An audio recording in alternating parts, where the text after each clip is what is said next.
Usapang 20 pesos po tayo mga kaibigan at mga kabarya sa buong mundo at sa Pilipinas. At sana'y nasa mabuting kalagayan po ang bawat isa. Ayan mga kaibigan, na nakikita nyo 20 pesos na new generation currency sa Pilipinas. Ito mga kaibigan yung naging trending sa social media. Ito yung tinatawag na lampas kwelyo. Ayan o, lampas kwelyo. Yung kanyang pagka-strike mga kaibigan. Umabot ito mga kaibigan ng 15,000 pesos. Binili ito ni Bartolome, 15,000. Pero sa ngayon bumibili pa rin siya. Di pare-pareho. May iba 3,500, 3,000. Depende sa gusto niyang bilihin. So yung ganitong klase ng mga barya 20 peso mga kaibigan ay ginawa mula year 2019 hanggang 2021 ngayon mga kaibigan. Meron tayong isa at papakita natin mamaya. So itong baryang ito mga kaibigan, kung makikita mo dyan, si Manuel L. Quezon yan. Yan, First President of the Commonwealth, 20 peso. Republika ng Pilipinas. Yan, ito po ay magnetic mga kaibigan.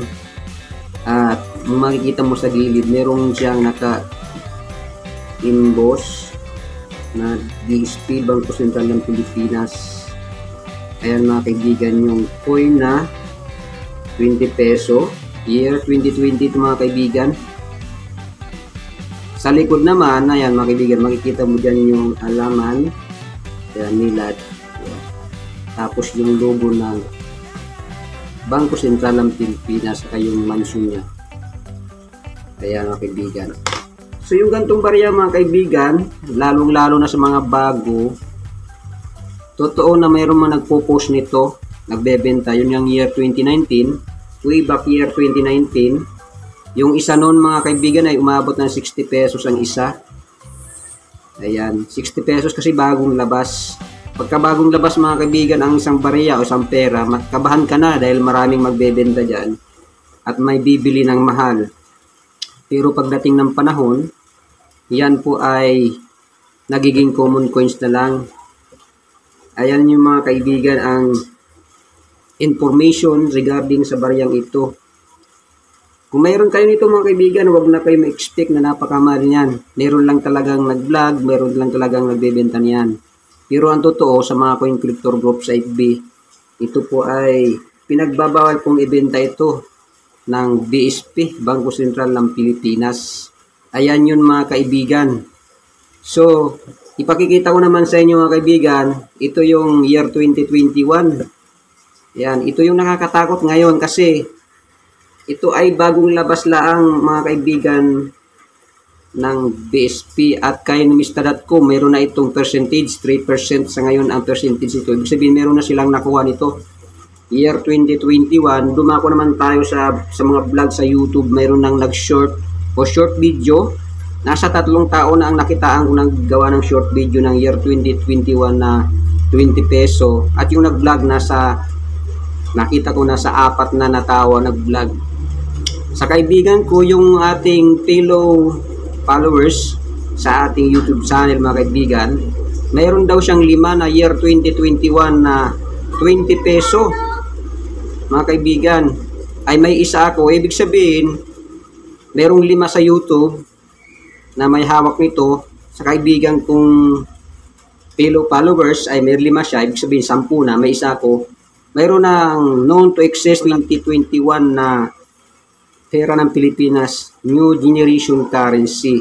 So ito yung panahon, bagong labas yung year 2021, 20 peso. Ito yung mga kaibigan ng magkakaroon sila ng idea na ibenta ng mahal. Sa ating mga kaibigan, wala pa itong presyo sa Coin Collector Group sa FB kasi wala pa gaanong nagpo-post ng year 2021 20 pesos sa mga Coin Collector Group sa FB at walang nagpresyo nito. So bali, yung nabanggit ko lang ang mayroon pa hawak nito. Ang ibig sabihin, malamang ito naman yung magiging trending ngayon.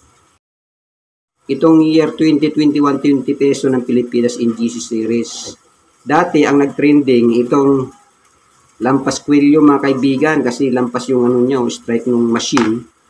Nagkaroon siya ng excess metal Kaya naglampas kwelyo siya dito. Kaya nag-trending po siya. Ngayon naman, mayroon pa nito yung high mint mark na 2020. Yun po ang medyo mahirap hanapin sa gantong bariya.